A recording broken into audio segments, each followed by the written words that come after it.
السلام علیکم۔ Urdu centre hub میں خوش آمدید۔ میں اور علی ہمارے ایک دوست کی شادی سے واپس آ رہے تھے۔ ہوا کچھ یوں تھا کہ ہم دونوں بائک پر سوار ایک گاؤں سے واپس شہر آ رہے تھے۔ رات کے 3 بج رہے تھے اور آسمان پر گہرے بادل چھائے ہوئے تھے۔ کچے راستے پہ ہماری بائک ہوا کے ساتھ دوڑ رہی تھی۔ اچانک بادل گرجے اور ہماری بائک بھی 2 جھٹکے کھا کر رک گئی۔ ہر طرف سناٹا تھا، بادل گرج رہے تھے، کچے راستوں سے بہت خوف آ رہا تھا، ہر طرف گہرا اندھیرا چھایا تھا۔ اچانک مجھے کچھ محسوس ہوا۔ میں نے دائیں بائیں دیکھا مگر علی کے علاوہ وہاں اور کچھ نظر نہیں آیا۔ میں نے موبائل کی ٹارچ جلا کر بائک کے رکنے کی وجہ تلاش کرنے لگا۔ بائک کے دونوں ٹائر بری طرح سے پھٹ چکے تھے۔ اب اس ماحول میں اور رکنا ٹھیک نہیں تھا۔ میں نے علی کو کہا، چلو اب سڑک تک پیدل چلتے ہیں، وہاں پہنچ کر سوچتے ہیں کہ کیا کرنا ہے۔ ہاں چلو، وہ کہتا ہوا آگے چلنے لگا۔ بائک میرے ہاتھ میں تھی۔ کچے اور کالے راستے پہ ہم آہستہ آہستہ چل رہے تھے۔ اچانک ہلکی ہلکی بارش شروع ہو گئی۔ بارش سے ہمارے کپڑے بھیگ رہے تھے۔ علی نے ایک درخت کی طرف اشارہ کیا اور کہا، ادھر چلو، درخت کے نیچے۔ میں نے اس درخت کی طرف موبائل والی ٹارچ کی، جس سے وہ بڑا سا درخت نظر آنے لگا۔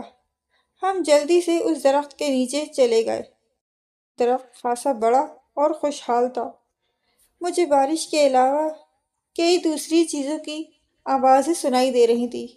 اچانک درخت پر بیٹھا الو چلانے لگا۔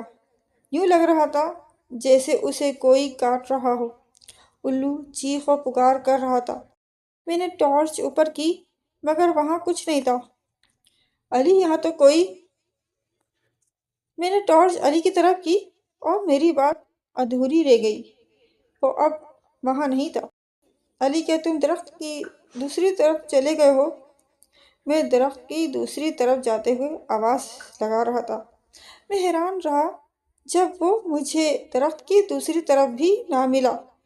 میں نے ٹارچ کو اوپر کیا، ایک زوردار چیخ فضا میں بلند ہوئی۔ وہاں درخت کے تنوں کے ساتھ عجیب قسم کے ہولناک پتلے لٹکے ہوئے تھے۔ ایک عجیب سا خوف میرے دل میں آیا کہ یہ آسیب زدہ درخت ہے اور وہ آسیب علی کو لے گیا ہے۔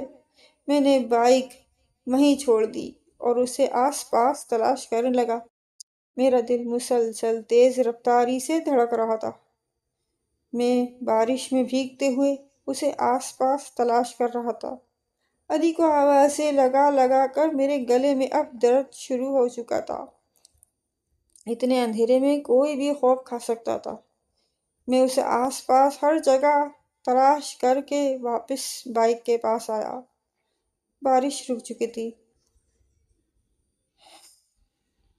میں نے بائک کو درخت سے تھوڑا فاصلے پر کھڑا کیا۔ مجھے اس درخت سے خوف آ رہا تھا۔